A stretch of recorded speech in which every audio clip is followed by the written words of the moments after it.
Students, आज start करते हैं हम लोग इंटरनल रेजिस्टेंस। ये मैं कल आपको समझा चुका हूँ, एक बार फिर से इसको मैं समझा रहा हूँ। किसी भी सर्किट को स्टार्ट करने के लिए हमें एक बैटरी की रिक्वायरमेंट होती है, एक सेल की रिक्वायरमेंट होती है। सेल दो टाइप के होते हैं, primary cell and secondary cell. तो सेल से करंट को फ्लो करने के लिए हमें सेल में इलेक्ट्रोड चाहिए होते हैं, एक केमिकल सॉल्यूशन चाहिए होता है।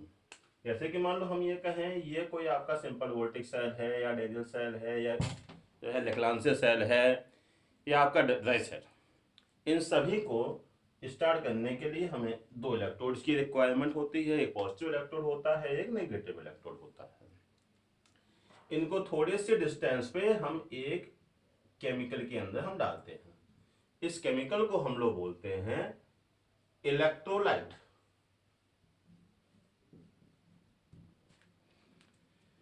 या इसी को बोलते हैं इलेक्ट्रोलिटिक सॉल्यूशन। जब इस तरह से हम अरेंजमेंट बनाते हैं तब करंट सर्किट के अंदर फ्लो हो पाती है।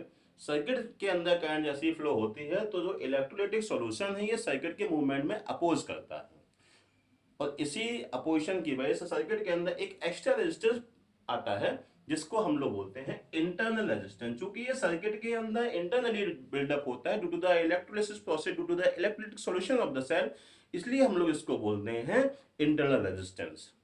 That is the resistance offered by the electrolyte of the cell is called the internal resistance.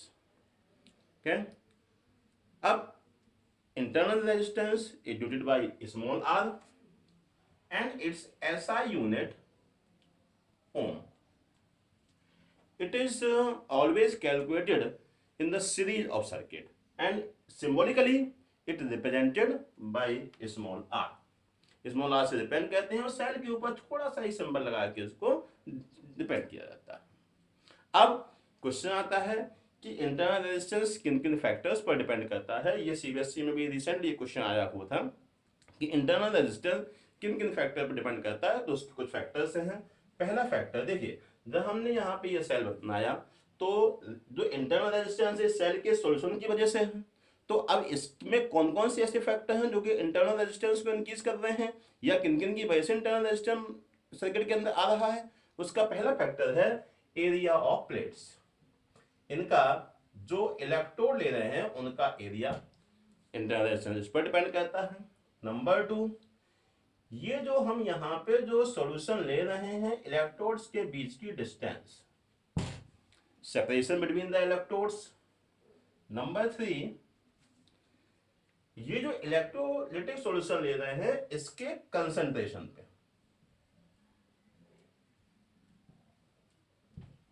Number 4, time, कि सेल पहले का बना रखा हुआ है या सेल अभी बनाया गया है, लेटेस्ट बनाया गया है। तो इस तरह से इंटरनल रेजिस्टेंस 4 फैक्टर्स पर डिपेंड करता है। पहला फैक्टर है area of electrodes, area of plate of electrodes. Number 2, separation between the electrodes, small d. Number 3, concentration of the electrodes, electrolysis, concentration of electrolytic solution. Number 4, time. Cell अगर जल्दी बना हुआ है तो इंटरनल रेजिस्टेंस कम होगा, cell अगर देर का बना हुआ है इंटरनल रेजिस्टेंस ज्यादा होगा। तो कौन 4 फैक्टर हो गए? Area of electrode, distance between the electrodes, concentration of electrolyte, Number 4, time. Resistance of freshly prepared cell is low and resistance of after long time resistance will be high. Simple language में internal resistance of freshly prepared cell is low. अब इसके बाद जो आपका term आता है electromotive force, EMF of the cell. EMF क्या है? अब हम लोग अच्छी तरह से इस चीज को समझते हैं कि व्हाट इज द EMF। इसको हम लोग बोलते हैं इलेक्ट्रोमोटिव फोर्स।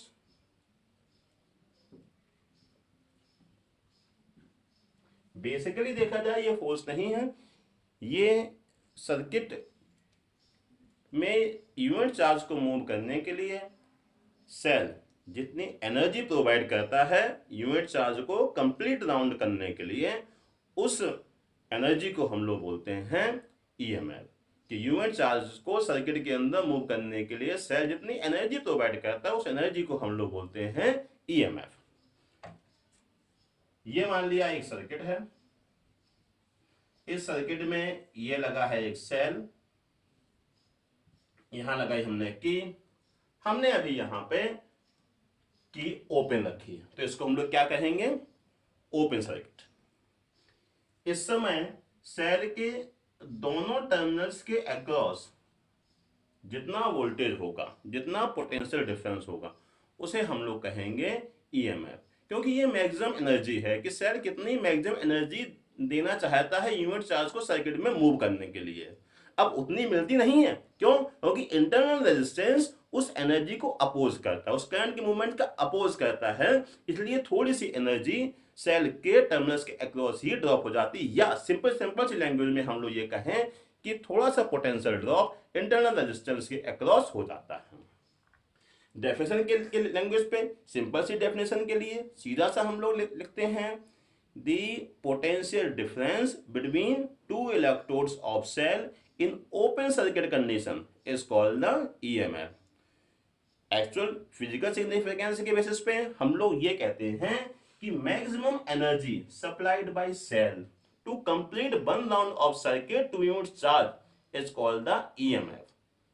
मतलब कि सेल मैक्सिमम कितनी एनर्जी यूनिट चार्ज को देना चाह रहा है सर्किट के अंदर मूव करने के लिए, इसकी एसआई यूनिट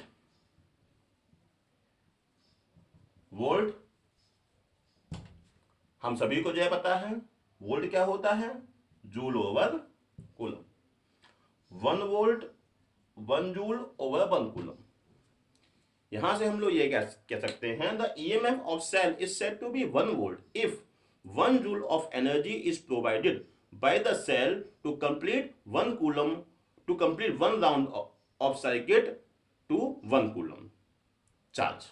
1 कूलम चार्ज को पूरे सर्किट का एक राउंड कंप्लीट करने के लिए सेल अगर 1 जूल की एनर्जी प्रोवाइड कर रहा है, तो हम लोग ये कहेंगे कि सेल का ईएमएफ कितना है, 1 वोल्ट। ओके। अब इसके बाद एक टर्म आता है terminal potential difference. What is the terminal potential difference? वो इसी से रिलेटेड है, ये हो गई मैक्सिमम एनर्जी।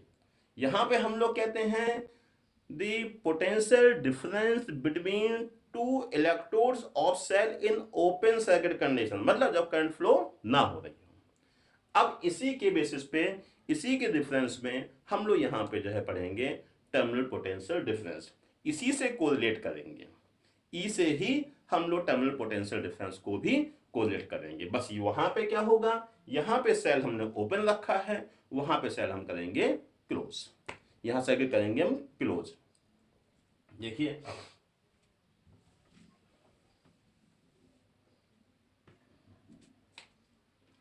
ये है आपका टर्मिनल पोटेंशियल डिफरेंस।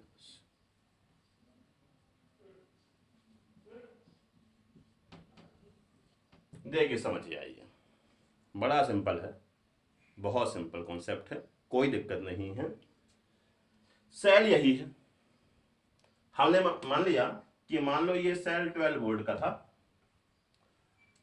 अभी जब हमने यहां पे एक वोल्ट मीटर लगाया, ये वोल्ट मीटर इस सर्किट के अंदर लगे हुए सेल का पोटेंशियल 12 वोल्ट ही मीटर कर रहा था, कोई दिक्कत नहीं।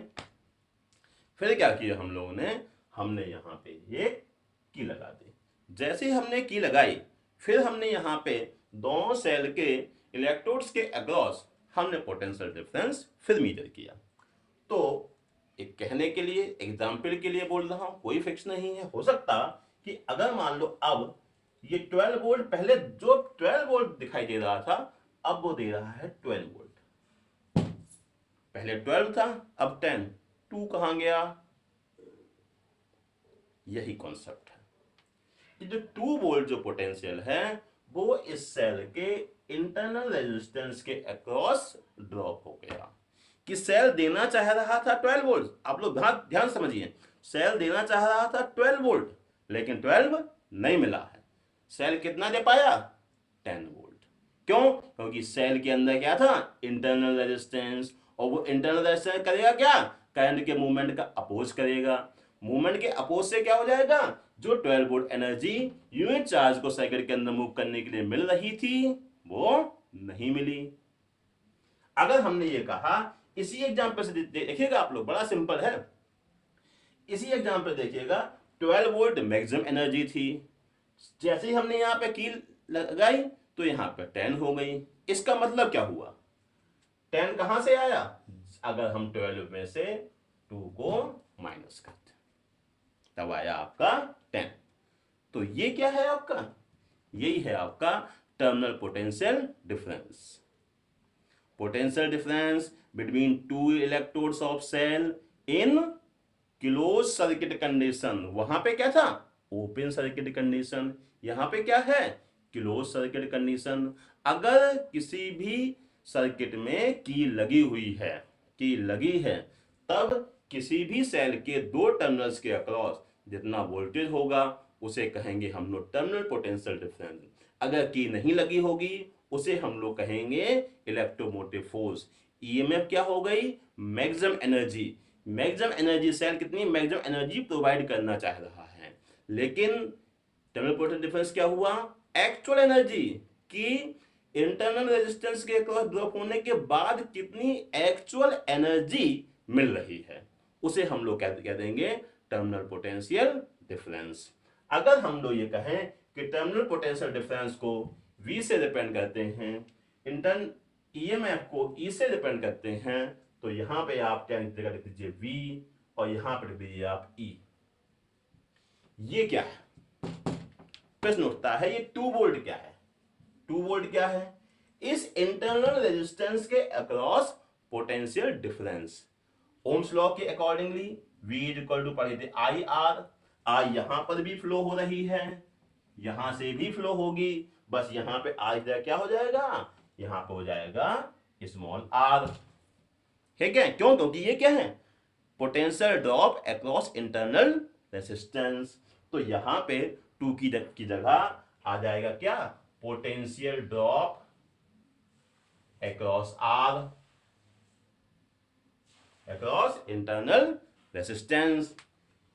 या हम इसको बोल दें according to Ohm's law, V is equal to E minus I r. तो ये हो गया आपका टर्मिनल पोटेंशियल डिफरेंस और ईएमएफ में रिलेशन। फिर से समझिए। अब थोड़ा सा ये जो नंबर लिखे इनको हम लोग फिर से हटा दें।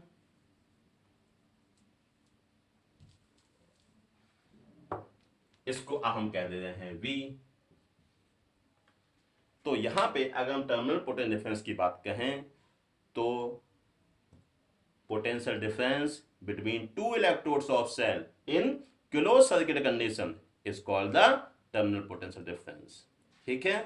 इसका भी ऐसा यूनिट वोल्ट।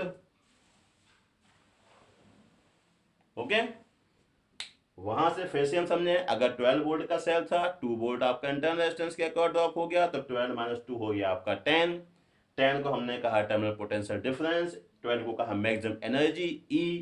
ये क्या है? पोटेंशियल ड्रॉप अक्रॉस, सॉरी यहाँ पे गलती से लिख दिया है स्मॉल आर, कि इस इंटरनल रेजिस्टेंस के अक्रॉस कितना पोटेंशियल ड्रॉप हुआ है।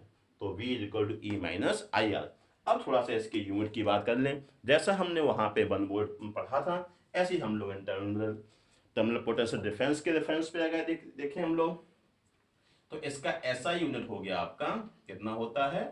वोल्ट। ठीक है? अब वोल्ट क्या होता है? जूल पर coulomb. 1 volt is equal to 1 joule over 1 coulomb. तो यहां पे हम लोग इसके लिए हम लोग ये कहते हैं कि if 1 joule of energy is supplied by cell to 1 coulomb of charge to complete 1 round of circuit, then terminal potential difference between the two electrodes is called 1 volt. Is called 1 बात समझे? फिर समझो, if 1 joule of energy is supplied by cell to 1 coulomb of charge to complete one round of circuit in closed circuit condition, then terminal potential difference of the cell is called 1 volt. EMF open circuit condition में, terminal potential difference close circuit condition में। ठीक है,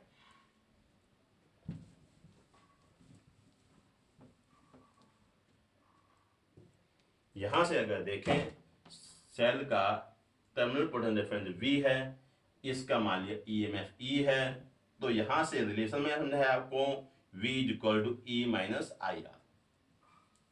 CBSE पूछती है किसी भी cell का terminal potential difference EMF के बराबर कब होगा? कब होगा? जब करंट फ्लो ना हो रही हो। इफ I = 0 तब E = V। अगर करंट बढ़ाते जाएं तो आप देखेंगे टर्मिनल पोटेंशियल डिफरेंस घटता जाएगा। On increasing the current terminal potential difference decreases continuously. इस फैक्टर को देखिए तो यहाँ पे अगर हम terminal potential difference V versus current I का ग्राफ ड्रॉ करें, ठीक है, तो हम लोग ये देखते हैं, यहां देखिए जब यहाँ पे करंट I 0 है, यहाँ पे क्या मान लिया करंट I 0, यहाँ पे मान लीजिए जब I 0 है तब V किसके बराबर होगा? E के। तो हमने ये मान लिया कि ये मैक्सिमम वैल्यू है EMF की। जैसे जैसे करंट बढ़ेगी वैसे वैसे V की वैल्यू डिक्रीज करेगी लीनियरली। तो ये हो गया आपका V और I और E का ग्राफ। किसी को कोई दिक्कत हो कमेंट सेक्शन में कमेंट करिएगा, कोई क्वेश्चन हो पूछेगा, बताने का प्रयास किया जाएगा नेक्स्ट वीडियो में।